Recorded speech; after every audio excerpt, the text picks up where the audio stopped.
قرآن نے کہا والسابقون السابقون اولئک المقربون، حبیب جن لوگوں نے آپ کی محبت میں، آپ کی غلامی میں سبقت حاصل کر لی ہے، آگے بڑھے ہیں، ہم نے ان کو اپنی آغوش رحمت میں لے لیا ہے۔ قرآن سبحان اللہ سبحان اولئک المقربون، یہ ان نفوس قدسیہ میں سے شان والے ہیں حضرت ابو ذر غفاری رضی اللہ تعالیٰ عنہ۔ سبحان اللہ سبحان اللہ۔ اہل بیت نبوت علیہ الصلوۃ والسلام کے نفوس قدسیہ کے بعد سب سے پہلے اسلام لانے والے یہ ہیں، ان کی سبقت سب سے افضل ہے، سب سے حضرت سیدنا ابوبکر صدیق رضی اللہ تعالیٰ عنہ سے بھی پہلے ہی یہ کچھ صرف شخصیت نہیں ہے، اللہ کے اسرار میں سے یہ سر الہی ہیں۔ یہ جملہ پھر کہیے گا، سر الہی، یہ لطف آ گیا۔ اسرار الہی میں سے سر الہی ہیں۔ اور جو عشق کی دنیا ہے نا جی، اس میں یہ چھوٹے موٹے معاملات کوئی حیثیت نہیں رکھتے، ٹھیک ہے نا۔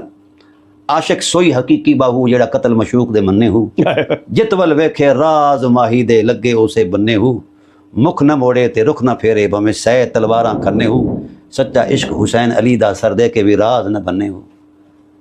یہ اللہ کی عظمتوں کے امین ہیں، سمجھا گی نا۔ یہ لوگ ایسے نہیں ہیں کہ ہم ان کو اس ٹائٹل پر بیان کر رہے ہیں کہ یہ صحابی ہیں، یہ تو صحابیت کی شان ہے، ہاں حرمت صحابیت ہے۔ یہ بات ہے، ساری عمر وفا میں گزاری، ہائے ایک لمحہ کے لیے بھی وفا کی عظمت سے ادھر ادھر نہیں ہوئے۔ یہ جو بنو امیہ تھے جس طرف آپ نے یہ سب نے توجہ دلائی ہے، یہ شروع سے ہی اسلام اور بانی اسلام اور خاندان نبوت کے دشمن رہے۔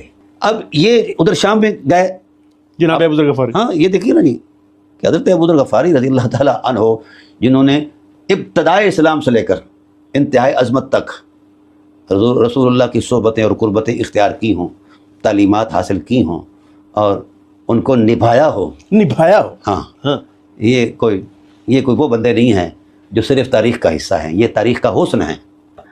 اب یہ گئے، ان کو بھیجا گیا وہاں، اپنی ذمہ داری دی گئی دینی، حضرت عثمان کے زمانے میں، حضرت عثمان کے زمانے میں۔